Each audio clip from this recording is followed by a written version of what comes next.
সুপ্রিয় শিক্ষার্থীবৃন্দ, শুভ সকাল। আজকের এই অনলাইন ভিডিও ক্লাসে তোমাদের প্রত্যেককে জানাই সুস্বাগতম। আমি মনোজিৎ কুমার বিশ্বাস, সহকারী অধ্যাপক, হিসাব বিজ্ঞান বিভাগ, মাইলস্টোন কলেজ, উত্তরা, ঢাকা। প্রিয় শিক্ষার্থীবৃন্দ, ইংরেজিতে একটি প্রবাদ আছে, time and tide wait for none, অর্থাৎ সময় এবং স্রোত কাহারও জন্য অপেক্ষা করে না। সুতরাং প্রত্যেকের উচিত সময়ের সদ্ব্যবহার করা। তাই কথা না বাড়িয়ে চলো ক্লাস শুরু করা যাক। প্রিয় শিক্ষার্থীবৃন্দ, আজ আমি উচ্চ মাধ্যমিক হিসাব বিজ্ঞান দ্বিতীয় পত্রের প্রথম অধ্যায়ের একটি অঙ্ক সমাধান করে দেখাবো। এটি অব্যবসায়ী প্রতিষ্ঠানের একটি অঙ্ক। প্রথমেই অঙ্কটি দেখে নেওয়া যাক। 2015 সালের 31 ডিসেম্বর তারিখে মিতালি ক্লাবের প্রাপ্তি ও প্রদান হিসাব নিম্নে দেওয়া হলো। প্রাপ্তিসমূহ হাতে নগদ 6,000 টাকা, অর্থাৎ 6,000 টাকা নিয়ে প্রাপ্তি প্রদান হিসাব শুরু করা হয়েছে। চাঁদা প্রাপ্তি 9,000 টাকা, পুরাতন কাগজ বিক্রয় 3,200 টাকা, ভর্তি ফিস 4,000 টাকা, বিবিধ আয় 7,000 টাকা। সুতরাং মোট নগদে প্রাপ্তি 29,200 টাকা। পক্ষান্তরে নগদে বেতন প্রদান করা হয়েছে 6,000 টাকা, নগদে ভাড়া প্রদান 4,100 টাকা, ছাপা ও মণিহারি বাবদ নগদে প্রদান 1,300 টাকা, টেলিফোন চার্জ নগদে প্রদান 165 টাকা, আসবাবপত্র ক্রয় করে নগদে প্রদান করা হয়েছে 8,000 টাকা। সুতরাং মোট নগদ প্রাপ্তি 29,200 টাকা থেকে মোট নগদ প্রদান বাদ দেওয়ার পরে বছর শেষে হাতে নগদ আছে 9,635 টাকা। এটি একটি চলতি সম্পদ। প্রিয় শিক্ষার্থীবৃন্দ, প্রথমেই জেনে নেওয়া যাক প্রাপ্তি প্রদান হিসাব কি। ব্যবসায়ী প্রতিষ্ঠানের ক্ষেত্রে প্রস্তুত করা হয় নগদান বই, আর অব্যবসায়ী প্রতিষ্ঠানের ক্ষেত্রে প্রস্তুত করা হয় প্রাপ্তি ও প্রদান হিসাব। অর্থাৎ নগদান বহি এবং প্রাপ্তি প্রদান হিসাবের মধ্যে গঠনগত তেমন কোনো পার্থক্য নাই। নগদান বহিতে যেমন যাবতীয় নগদ প্রাপ্তি ডেবিট ডেকে লিপিবদ্ধ করা হয়, ঠিক প্রাপ্তি প্রদান হিসাবেও যাবতীয় নগদ প্রাপ্তি এই হিসাবের প্রাপ্তি সমূহের দিকে বা ডেবিট দিকে লিপিবদ্ধ করা হয়। পক্ষান্তরে যাবতীয় নগদে প্রদান প্রাপ্তি প্রদান হিসাবে ক্রেডিট দিকে লিপিবদ্ধ করা হয়। এবার 1 জানুয়ারি 2015 তারিখে ক্লাবের সম্পদ সমূহ ছিল নিম্নরূপ: আসবাবপত্র 30,000 টাকা, দালান কোঠা 90,000 টাকা এবং খেলাধুলার সরঞ্জাম 50,000 টাকা। প্রিয় শিক্ষার্থীবৃন্দ, আসবাবপত্র, দালান কোঠা এবং খেলাধুলার সরঞ্জাম এই চারটি স্থায়ী সম্পদ। সুতরাং এগুলো বছরের শুরুতে থাকলে বিক্রয় না করা পর্যন্ত বছরের শেষেও থাকবে।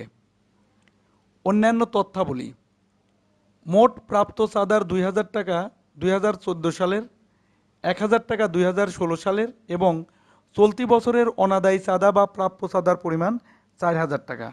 প্রিয় শিক্ষার্থীবৃন্দ, আমরা কোন সালের অঙ্কটি সমাধান করছি সেটা খুবই গুরুত্বপূর্ণ একটা বিষয়। অর্থাৎ প্রাপ্তি প্রদান হিসাব যে সালের দেওয়া থাকবে মূলত আমরা সেই সালের অঙ্কটি করব। আমরা দেখেছি আজকের অঙ্কে প্রাপ্তি প্রদান হিসাবের উপরে লেখা আছে 2015 সাল।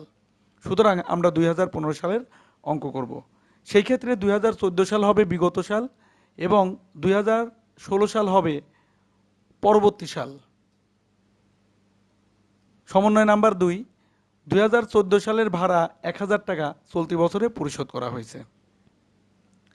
এবার দেখে নেওয়া যাক উপযুক্ত তথ্যাবলী হতে আমাদেরকে কি কি প্রস্তুত করতে হবে। ক নাম্বারে প্রারম্ভিক মূলধন তহবিল নির্ণয় করতে হবে। খ নাম্বারে আয় ব্যয় হিসাব প্রস্তুত করতে হবে এবং গ নাম্বারে 2015 সালের 31 ডিসেম্বর তারিখে ক্লাবের উদ্বৃত্তপত্র তৈরি করতে হবে। প্রিয় শিক্ষার্থীবৃন্দ, এখানে বলে রাখা ভালো, অব্যবসায়ী প্রতিষ্ঠানের ক্ষেত্রে এই তিনটি পার্ট খুবই গুরুত্বপূর্ণ। সুতরাং এই তিনটি পার্ট সম্বন্ধে আমরা খুবই ভালোভাবে জেনে নেব। অঙ্কের মাধ্যমেই এই তিনটি অংশ সম্বন্ধে আমরা জেনে নিই। প্রথমেই ক নাম্বারের সমাধান করা যাক। প্রারম্ভিক মূলধন তহবিল নির্ণয়। প্রথমেই জেনে নেওয়া যাক প্রারম্ভিক মূলধন তহবিল কি। প্রিয় শিক্ষার্থীবৃন্দ, ব্যবসায়ী প্রতিষ্ঠানের ক্ষেত্রে যেটাকে আমরা প্রারম্ভিক মূলধন বলি, অব্যবসায়ী প্রতিষ্ঠানের ক্ষেত্রে সেই প্রারম্ভিক মূলধনকেই আমরা বলবো প্রারম্ভিক মূলধন তহবিল। প্রারম্ভিক মূলধন তহবিল কিভাবে নির্ণয় করতে পারি, ফর্মুলাটা কি? তাহলে জেনে নিই ব্যবসায় প্রতিষ্ঠানের প্রারম্ভিক মূলধন তহবিল, প্রারম্ভিক মূলধন নির্ণয়ের ফর্মুলা কি? প্রারম্ভিক সম্পদের যোগফল মাইনাস প্রারম্ভিক দায়ের যোগফল। এখানেও ঠিক একইভাবেই প্রারম্ভিক মূলধন তহবিল নির্ণয় করতে হবে। তবে মনে রাখতে হবে আমরা যে সালের অঙ্ক করব সেই সালের 1 তারিখ এবং বিগত সালের যত তথ্য প্রশ্নে দেওয়া থাকবে সমস্ত তথ্যের কাজ এখানে হবে। যাই হোক, আমরা দেখেছি উক্ত অঙ্কে হাতে নগদ 1/1/2015 তারিখে 6,000 টাকা উল্লেখ করা আছে। সেই 6,000 টাকা সম্পদের দিকে লিখতে হবে। আসবাবপত্র 30,000 টাকা, দালান কোঠা 90,000 টাকা, খেলাধুলার সরঞ্জাম 50,000 টাকা।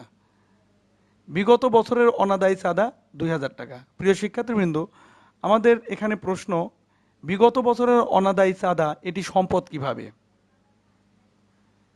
প্রিয় শিক্ষার্থীবৃন্দ, চাঁদা অব্যবসায়ী প্রতিষ্ঠানের জন্য আয়ের অন্যতম প্রধান উৎস। সুতরাং বিগত বছরের চাঁদা আমরা এবছরে পেয়েছি। কেন পেয়েছি? অবশ্যই এই চাঁদা অনাদায়ী ছিল, প্রাপ্য ছিল, অর্থাৎ গত সালে এটা আমরা আদায় করতে পারিনি, ফলে প্রাপ্য ছিল। আমরা জানি আয় যদি অনাদায়ী থাকে বা প্রাপ্য থাকে তাহলে সেটা সম্পদে পরিণত হয়। তাই বিগত বছরের অনাদায়ী চাঁদা এটি একটি সম্পদ বলে পরিগণিত হবে। অপরপক্ষে সমন্বয় নাম্বার 2-এ বলা আছে 2014 সালের ভাড়া এই সালে পরিশোধ করা হয়েছে 1,000 টাকা। প্রিয় শিক্ষার্থীবৃন্দ, গত সালের ভাড়া কেন আমরা এই সালে পরিশোধ করেছি? নিশ্চয় ভাড়াটা বকেয়া ছিল। সুতরাং ব্যয় যদি বকেয়া থাকে তাহলে সেটা দায়ে পরিণত হয়। তাই বিগত বছরের বকেয়া ভাড়া এটি একটি চলতি দায়, যা দায় পাশে উপস্থাপন করতে হবে। এবার প্রারম্ভিক মোট সম্পদের যোগফল 1,78,000 থেকে প্রারম্ভিক মোট দায়ের যোগফল 1,000 টাকা বাদ দেওয়ার পরে আমরা পেয়েছি প্রারম্ভিক মূলধন তহবিল 1,77,000 টাকা। এবার ক্ষয়ের সমাধান দেখে নেওয়া যাক। আয় ব্যয় হিসাব। প্রথমেই জেনে নিই আয় ব্যয় হিসাব কি। প্রিয় শিক্ষার্থীবৃন্দ, ব্যবসায় প্রতিষ্ঠানের ক্ষেত্রে বিশদ আয় বিবরণী বা লাভ লোকসান হিসাব প্রস্তুত করা হয়, আর অব্যবসায়ী প্রতিষ্ঠানের ক্ষেত্রে প্রস্তুত করা হয় আয় ব্যয় হিসাব। ব্যবসায় প্রতিষ্ঠানের বিশদ আয় বিবরণী বা লাভ লোকসান হিসাবের মাধ্যমে নিট লাভ বা নিট ক্ষতির পরিমাণ ক্যালকুলেশন করা হয়, আর অব্যবসায়ী প্রতিষ্ঠানের আয় ব্যয় হিসাবের মাধ্যমে আমরা ব্যয় অতিরিক্ত আয় অথবা আয় অতিরিক্ত ব্যয়ের পরিমাণ নির্ণয় করব। এখানে বলে রাখা ভালো, মনে রাখবে যে সালের অঙ্ক করছি সেই সালের আয় এবং ব্যয়ের মধ্যে অন্য কোনো সাল ইনক্লুডেড থাকতে পারবে না। যেমন এখানে 2015 সালের অঙ্ক করা হবে, সুতরাং 2015 সালের আয় বা ব্যয়ের মধ্যে 2014 সালের বা 2016 সালের কোনো তথ্য ইনক্লুডেড থাকতে পারবে না। যদি ইনক্লুডেড থাকে তাহলে তা অবশ্যই মাইনাস করতে হবে। অপরপক্ষে 2015 সালের আয় বা ব্যয় যদি বকেয়া থাকে তা অবশ্যই যোগ করে দেখাতে হবে। এবার শুরু করা যাক ব্যয়সমূহ। উক্ত অঙ্কে আমরা দেখেছি বেতন বাবদ আমাদের ব্যয় আছে 6,000 টাকা,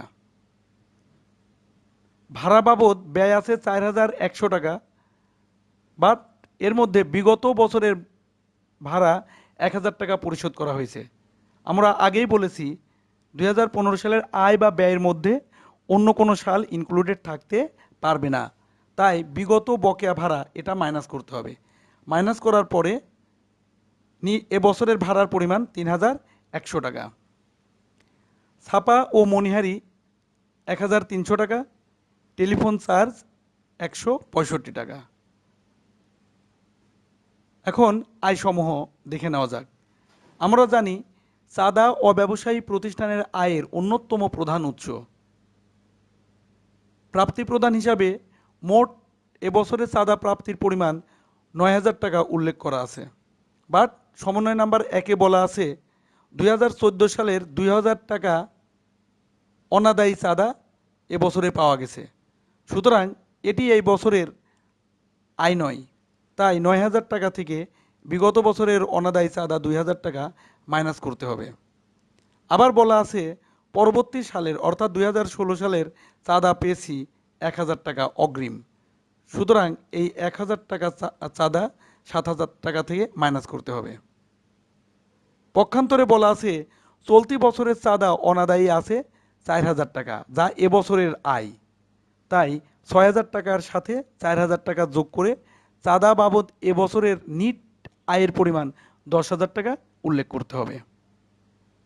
এছাড়া পুরাতন খবরের কাগজ বিক্রয় আছে 3,200 টাকা, ভর্তি ফিস 4,000 টাকা এখানে মেনশন করা হয়েছে। ভর্তি ফিস সম্বন্ধে একটু বলে রাখি, ভর্তি ফিসকে নির্দেশনা ছাড়া আমরা মুনাফা জাতীয় আয় বা মূলধন জাতীয় আয় যে কোনোটা কাউন্ট করতে পারি। তো যেটাই করি না কেন সেটা অবশ্যই নোটে উল্লেখ করে দিতে হবে। আমি আজকের অঙ্কে ভর্তি ফিসকে মুনাফা জাতীয় আয় হিসেবে গণ্য করে আয় ব্যয় হিসেবে প্রদর্শন করেছি। এছাড়া বিবিধ আয় 7,000 টাকা। অতএব মোট আয়ের পরিমাণ 24,200 টাকা।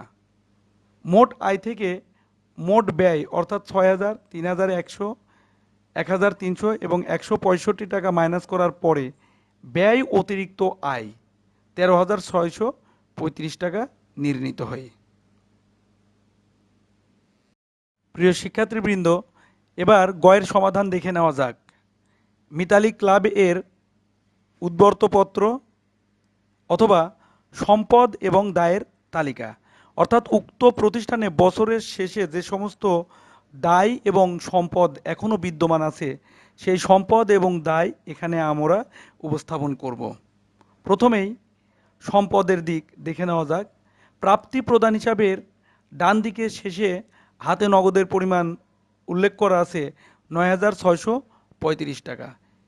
এটি বছরের শেষে হাতে নগদ, সুতরাং এটা সমাপনী সম্পদ, তাই এটা এখানে উপস্থাপন করতে হবে। চলতি অনাদায়ী চাঁদা, আমরা জানি আয় যদি অনাদায়ী থাকে সেটা সম্পদে পরিণত হয়, সুতরাং চলতি অনাদায়ী চাঁদা এখানে আমরা উপস্থাপন করব। আসবাবপত্র বছরের শুরুতে ছিল 30,000 টাকা, বাট নতুন করে ক্রয় করা হয়েছে 8,000 টাকার আসবাবপত্র। অতএব মোট আসবাবপত্রের পরিমাণ 38,000 টাকা। দালান কোঠা বছরের শুরুতে ছিল 90,000 টাকা, নতুন দালান কোঠা ক্রয় করা হয়নি বা পুরাতন দালান কোঠা বিক্রয় করা হয়নি, সুতরাং এখনও 90,000 টাকায় প্রদর্শন করতে হবে। খেলাধুলার সরঞ্জাম 50,000 টাকা। অতএব উক্ত কারবারে বা ব্যবসায়ে মোট সম্পদের পরিমাণ 1,91,635 টাকা। পক্ষান্তরে দায়সমূহ, সমন্বয় নাম্বার 1-এ বলা আছে 2016 সালের চাঁদা 1,000 টাকা গ্রহণ করা হয়েছে। আয় যদি অগ্রিম গ্রহণ করা হয় সেটা দায়ে পরিণত হয়, সুতরাং অগ্রিম প্রাপ্ত চাঁদা 1,000 টাকা, এটি দায় পাশে প্রদর্শন করা হলো। প্রারম্ভিক মূলধন তহবিল 1,77,000 টাকা প্লাস এবছরে আয়ের উদ্বৃত্ত হয়েছে 13,635 টাকা, যেটা প্রারম্ভিক মূলধনের তহবিল বৃদ্ধি করবে, তাই এর সাথে যোগ দিয়ে দেখাতে হবে। মোট 1,90,635। সুতরাং উক্ত ব্যবসায় মোট দায়ের পরিমাণ 1,91,635। প্রিয় শিক্ষার্থীবৃন্দ, এই অধ্যায় হতে ভালোভাবে অঙ্ক সমাধান করতে চাইলে অনেক বেশি প্র্যাকটিস করতে হবে। সেই সাথে উদাহরণে যে অঙ্কগুলো দেওয়া আছে সেগুলো প্র্যাকটিস করতে হবে, অনুশীলন করতে হবে। ধন্যবাদ সবাইকে। সবাই সুস্থ থেকো, ভালো থেকো, আমার জন্য দোয়া করো। Thank you.